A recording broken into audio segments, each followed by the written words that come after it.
गर्दा उड़ाते रहेंगे, इनकर गर्दा हम भी बढ़िया से उड़ावत नहीं। आप लोग पूरा वीडियो में बनल रहम और आपके एक अलग ही चीज देखे के मिली, सुने के मिली। चलिए ये तो क्लिप देख लेनी, आपके गर्दा उड़ाते रहेंगे और तनी देखिए अब इनकर गर्दा हम उड़ावत तनी कैसे। पहले रुआ क्लिप देख ली और बाद रेलाई चालू कर तनी। आई हो दादा कैसन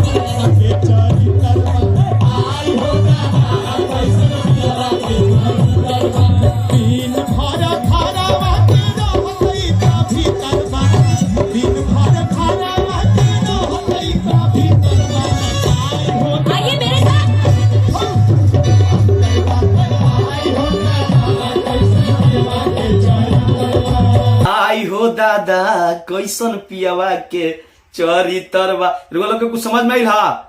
रुआ लोग कहब कि का गड़ल मुर्दा उखाड़ता है, गड़ल मुर्दा ना, बिल्कुल सही बात करते नहीं। रुआ लोग पूरा वीडियो देखी और तब समझम कि हम काहे बात कइनी हा। ई गाना हो पवन सिंह के 2010-11 के।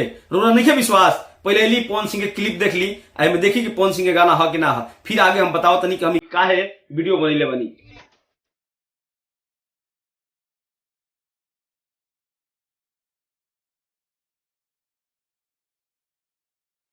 अब हम की का बकचोदी करते, बकचोदी नहीं करत। अक्षरा सिंह गाना गा सकत रही, एकदम गा सकत रही, भोजपुरी के कोनो गाना गा सकत रही। लेकिन बात ई बा कि आज के 10-15 दिन पहले उनका रील वायरल भइल रहे, जोना पर बिहार तक भी खबर चलेले रहे कि अक्षरा सिंह के शायद पवन सिंह के याद आवे लगल। पवन सिंह के गाना पर जो फिल्म के गाना हम है राही प्यार के फिल्म में गाना रहे कि बन गई ल कजरवा हो, वो गाना पर रील बनैले रही। लेकिन जैसे ही वीडियो चर्चा में आई, वो रील के जाके चेक करी, अक्षरा सिंह के इंस्टाग्राम आईडी पर डिलीट कर दिली। काहे?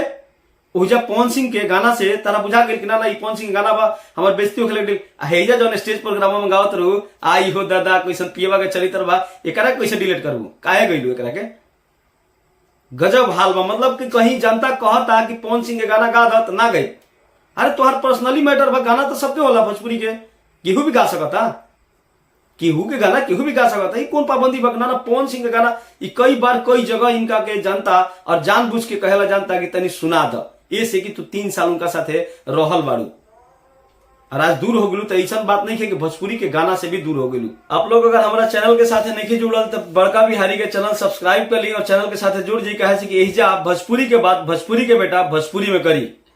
और वीडियो कैसा लागल आप लोग कमेंट बॉक्स में जरूर बताइए। और हमारा टोकल जरूरी रहे, आप लोग के भी बतावल जरूरी रहे कि कहीं जाता रही तो पत्थर खा लेता रही, लेकिन पवन सिंह के नाम सिंह का नफरत हो जाता, कहीं जाके उनके गाना गावत रही और वो रील डिलीट कर देता रही। आज इनका प्रोग्राम बा झारखंड में और देखे के बाद ओहिजा जाके का करती रही और जानता इनका के का करता।